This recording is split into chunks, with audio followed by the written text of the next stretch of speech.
Good evening, I'm John Batchelor. This is the John Batchelor Show. Kiev, capital of Ukraine. The crisis is obvious. If you go to your internet right now, it's possible to watch the streaming from Independence Square.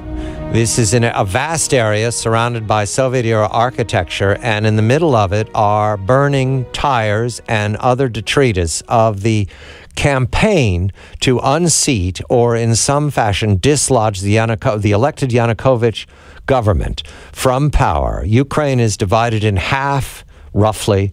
The western half wanting to go to the EU, the western half impoverished and agrarian, the eastern half wanting to stay with the Kremlin that is industrialized and Russian-speaking and Russian-leaning for 1,000 years.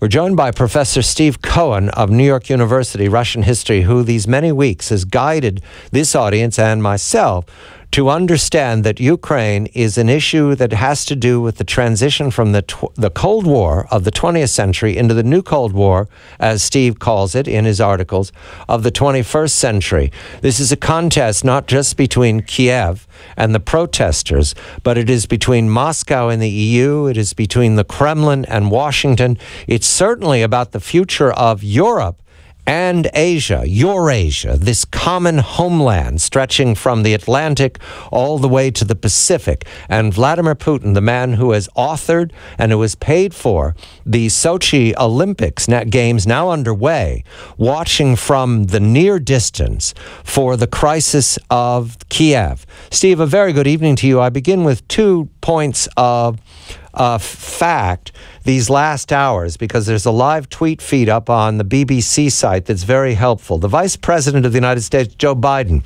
in these last hours, this is 23:27 Ukraine time, so I won't adjust, it's just within the last hours, says that he expresses, quote, grave concern regarding the crisis on the streets of Kiev, and he calls on President Yanukovych to withdraw government forces from Independence Square, also called the Maidan Square, Independence Square. We then also have the leader of the Fatherland Party, Arseny Yatsenyuk. Arseny Yatsenyuk is a liberal Democrat, much favored by the U.S. State Department. You remember Victoria Nuland and the embarrassing a conversation that was released on YouTube last week with her disdaining the EU. The Fatherland Party is also a favorite of outside actors, including George Soros. Mr. Yatsenyuk is quoted within last minutes. He quote his report on Twitter.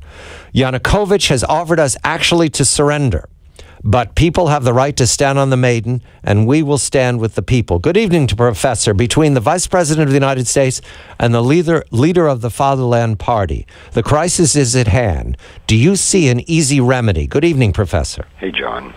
Russian intellectuals, when faced with two bad choices, excuse me, and are asked which is worst, they say both are worse. To tell, as Biden did, the Ukrainian government to withdraw its police forces from the streets is preposterous. Imagine something like this was unfolding in Washington. The White House was barricaded, blocking all entrance. Protesters were standing outside the White House throwing Molotov cocktails, that is, firebombs, at the security forces around the White House. And would Biden come out and say, well, we're withdrawing our security forces? This is just ridiculous. I mean, this isn't serious. It isn't worthy of a vice president of the United States.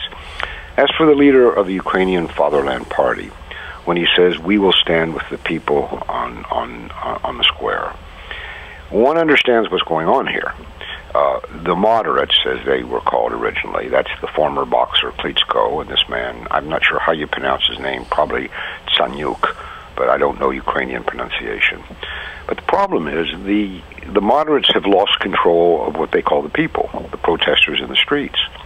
They've been radicalized either by events or by very radical right-wing forces. There's some debate about what's doing the radicalizing. But in a rational set of circumstances, the moderate leaders would be negotiating with the government of Yanukovych for a peaceful solution, and several have been proposed.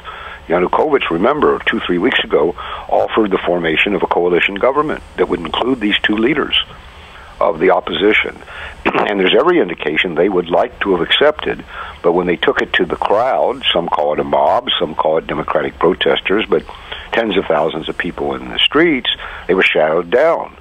So now, the people that you would normally count on Ukraine to do the negotiating for a peaceful way out have become captives of a radicalized crowd, let's just call them that, protesters.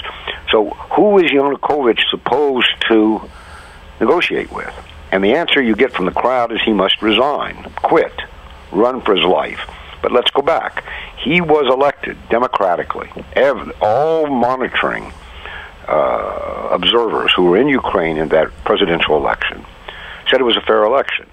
The next election is in February, 1 year from now, presidential election. If they force him to quit, rather than try to stand election again, that's a devastating blow to Ukrainian democracy. And yet that's exactly what the White House and European officials are now telling the president of Ukraine to do. And I think this is all bad, and let's just frame it. Apparently, in the last 24 hours, 18 people have died in the streets of Kiev, including a lot of policemen. When blood is shed like this, there's no turning back. And if we don't see within days, I would say, a week, some real effort to bring about a political compromise and an end to this, then I think what we're seeing here is the division of Ukraine.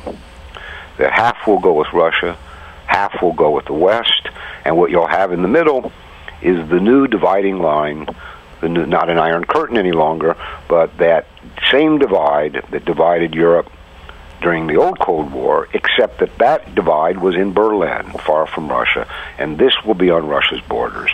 And I would not want anybody's kids or grandchildren to grow up in the shadow of that development, of that kind of divided Europe, because it's fraught with all sorts of catastrophes. I think that's where we stand tonight. A week ago, Steve, we talked about this crisis on top of the Sochi Games, and that there was good practical reason for the crisis to be delayed until the NBC cameras withdrew from the region, and the BBC coverage and the European fascination with the Sochi Games could easily connect with this violence in Kiev. They didn't wait, Steve. That means that what is available now is not simply to resolve Kiev. This looks very much like a European affair, and it will be resolved over a long period of time. The question I ask you initially, is there an easy way to resolve this? Your answer is no, but is this a crisis of Europe? Is that what we're seeing? Not Ukraine, but Europe. Let's roll back, because you skipped over one question there. I was just watching MSNBC, which was featuring these events. Amazing enough to see them do foreign policy. Good for them. Well, to do it, they brought out Andrea Mitchell, who's the NBC network. In Sochi. No, she's their foreign affairs specialist, correspondent. She's their reigning international expert. And here's what she said. She looked at these horrible pictures. I mean, part of Kiev is burning. A European city is partially burning tonight. You can see it. Yes, I've got the camera on right now from Cafe TV. Yeah, you can see the burning. And this is unusual in history. This doesn't happen in European cities very often. And when asked to explain it, she said, Putin's to blame. And then asked to explain why Putin's to blame, here was her answer. You remember that about 2.5 weeks ago, as Ukraine was on the verge of financial collapse, Europe offered Ukraine, in return for signing a partnership with Europe, $800 million. Ukraine needed at least 15. Putin offered 15. To put it crassly, he outbid the West. He paid out the first 2 or 3 billion, I don't remember which. But when Ukraine spun into political chaos, he held back the second 2 or 3 billion, because they wanted to see what government they were going to be giving this money to in Ukraine. Today or yesterday, they announced that they would go ahead and release the second $2 billion worth of Ukrainian Eurobonds, yes. Right, now, think what this means. I mean, Andrea Mitchell is saying that this was a trickery by Putin that showed that the Ukrainian government is going to sell itself to Russia, and that's why the Kiev is burning tonight. That's a State Department brief, Steve. Well, she repeated it without saying it was State Department. But here's the point. The Ukrainian people are suffering.